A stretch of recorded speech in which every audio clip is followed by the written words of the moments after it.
Autonomous vehicles are no longer just a laboratory concept. They are already on the road every day in several regions around the world.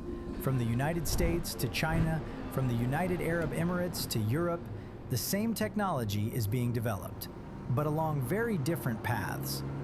More than 20 years ago, a Google subsidiary launched one of the very first autonomous vehicle projects. Today, Waymo has become one of the world's leading players in the robotaxi market. Waymo is a technology company. We're building the Waymo driver, meaning the sensor system, the computer system that allows a car to drive by itself. The best way to convince people that autonomous mobility is actually a reality is to have them experience it themselves in a place like San Francisco. You can talk about it, you can explain where you're at, but people do not believe it until they see it. So here in San Francisco, we have a fleet of several hundred vehicles operating 24 hours a day, 7 days a week. Those vehicles serve tens of thousands of users every week. But Waymo is no longer alone. In San Francisco, Amazon subsidiary Zoox is rolling out 4-seater autonomous shuttles with no steering wheel, designed exclusively for this purpose. They can already be tested in Las Vegas. Tesla, for its part, is gradually expanding its test areas from San Francisco to San Jose, as well as Austin, with a very different software approach based only on cameras and AI. The United States is no longer alone. In recent years, China has returned to the forefront of autonomous vehicle deployment. And here, the scale is radically different. The figures are impressive, both in terms of the size of the test areas and the number of robotaxis already in circulation. In Wuhan, for example, Baidu, often referred to as the Chinese Google, is already deploying nearly 1,000 autonomous vehicles as part of its robotaxi service. Other players are following suit, such as Didi, the Chinese equivalent of Uber, as well as WeRide and Pony.ai. So at Pony, we have been focusing a lot on mass production at this point, and we have our production lines running with multiple OEM partners now.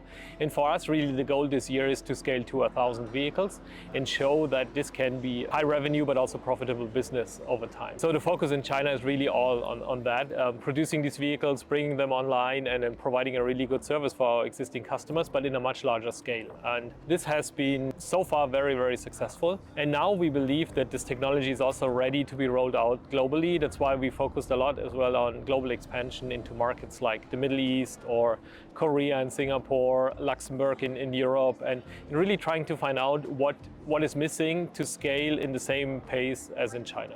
At WeRide, we really try to focus on the L4 autonomous driving. We have wide spectrum of products covering from robotaxi, robobus, robovan, and robo three-person. You can see we basically cover all the applications in urban transportation for both like passenger vehicles as well as commercial vehicles.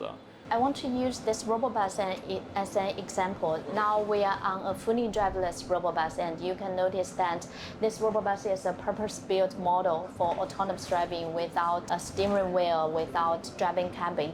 And in order to safely operate a level 4 autonomous driving vehicle, we have to guarantee safety from different layers. First of all, for the perception part. And if we look around, we can notice we have different kinds of sensors like cameras, lidars, radars, and all of these sensors guarantee our vehicle can have the perception range within 360 degrees and with a 200-meter range.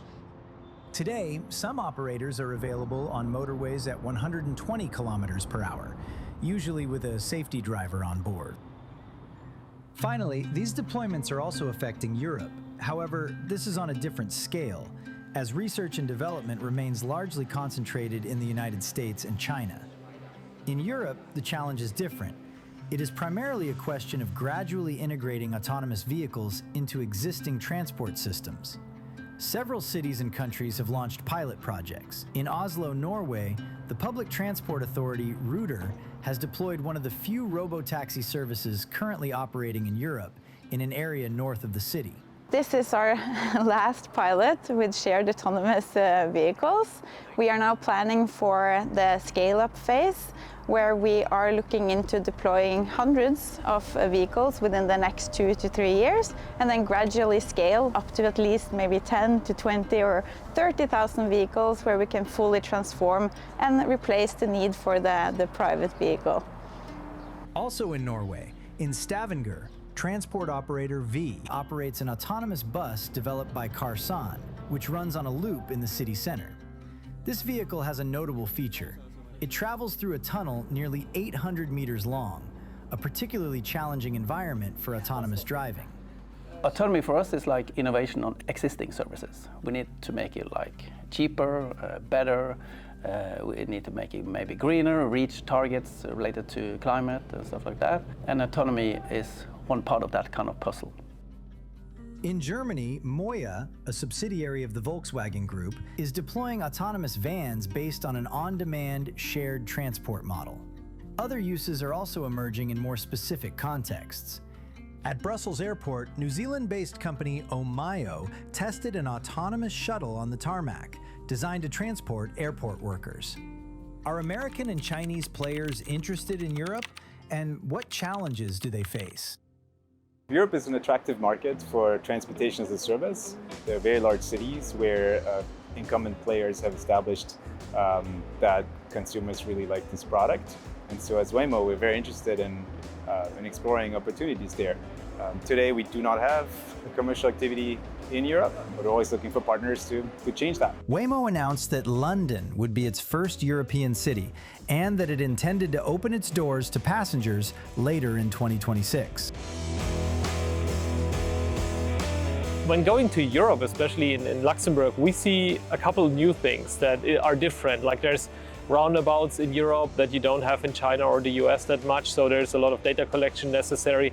And people drive very assertive, right? They try to get very fast through these roundabouts, which is a new behavior we have to learn. Or when you look at crosswalks, also I think Europeans follow the rules a lot more, stopping at red traffic lights, but also stopping at a crosswalk before entering the road. And so our vehicles have to adjust to that. And when we look at Europe, the key thing is to find the right balance between robotaxi and public transport applications. So public transport administrators and operators have to be in this partnership concept as kind of like the ones who bring the demand, who know the use cases, and then maybe can help find the best applications of our technology. For WeRide, we have been, working with many European countries, including France, Spain, Belgium, and Germany, right?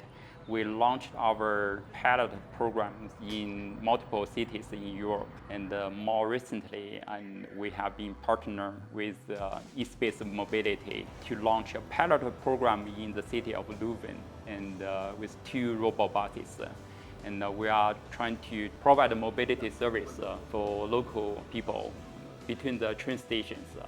So we are super excited about this project.